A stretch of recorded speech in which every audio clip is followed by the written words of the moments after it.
இருதயத்தின் தோற்றங்கள், நினைவுகள், மனசு சரியில்லை. அதனால ஆண்டவர் அந்த ஜனங்களை சிருஷ்டித்ததுக்காக మనస్తాపపడ్డారు. తమ యొక్క హృదయ ఆలోచనలు వాళ్ళు ఆలోచించే విధానాలు ఏది సరిగ్గా లేదు కాబట్టి ఆయన జనులను సృష్టించినందుకు పశ్చాత్తాపపడ్డాడు. చదవండి 6వ అధ్యాయం 5వ వచనంలో వాసింగే. నరుల చెడుతనము భూమి మీద గొప్పదనియు వారి హృదయం యొక్క తలంపులలోని ఊహ అంతయు ఎల్లప్పుడూ కేవలము చెడ్డదనియు యెహోవా చూచి తాను భూమి మీద నరులను చేసినందుకు యెహోవా సంతాపమునుంది తన హృదయములో నొచ్చుకొనెను. హల్లెలూయా. தமிழ்ல அதெல்லாம் இல்லம்மா, எங்க போயிட்ட ஜெபம் பண்றதுக்கு போன? ஆதியாகமம் 6వ அதிகாரம் 5వ வசனம்.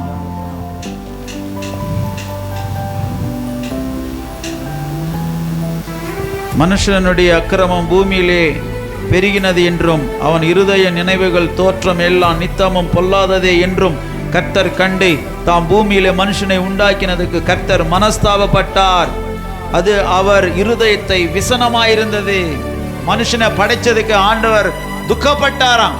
మనుషుని ఆయన పుట్టించినందుకు దేవుడు నొచ్చుకున్నాడు. ఎదుకాగ?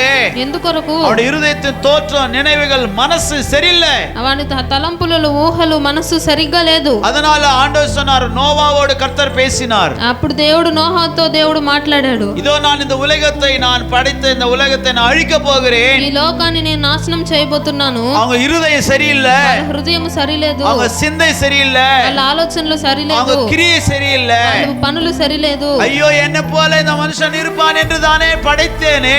అయ్యో నాలాగా ఈ మనుషులు ఉంటారనే కదా నేను సృష్టించాను. ஆனா இவன் எல்லா தந்திரமும் மந்திரமும் యంత్రமும் கண்டுபிடிச்சி இவன் ரொம்ப మోసமாயிட்டானே. కానీ తంత్రములు మంత్రములు యంత్రములు ఎంచుకొని దాన్ని సృష్టించుకొని మోసంగా మారిపోయాడే. அதனால இவனை நான் அழிக்க போகிறேன். కాబట్టి వీళ్ళని నేను నాశనం చేయబోతున్నాను. அதனால நீ உன் குடும்பமும் ஆயத்தப்பட்டு ஒரு படகை உண்டு பண்ணு என்று ஆண்டவர் சொல்லிட்டார். కాబట్టి నీవు నీ కుటుంబము సిద్ధపడి ఒక పడవను తయారు చేయండి అని దేవుడు చెప్పాడు. ప్రియమానవர்களே, ఆండவர் వానத்தின் మదగుகளை திறந்தார் என்று வேதம் சொல்லுகிறது. ప్రియమైన వారలారా, యేసుప్రభు ఆకాశములను ఆయన తెరిచాడని చెప్పబడినది. హల్లెలూయా.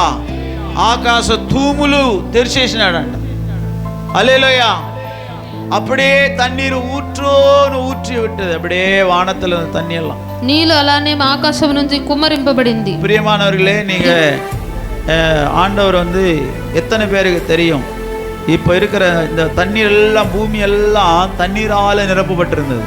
భూమి అంతా నీళ్ళ ద్వారా నింపబడి ఉంది. ஆதியாகமம் 1వ அதிகாரம் 1-2 వచనத்துல நாம் அதை பத்தி நான் வாசிக்கிறோம். ఆదికాండం 1వ అధ్యాయం 2-3 వాక్యాల్లో మనం దాని గురించి చదువుతాం.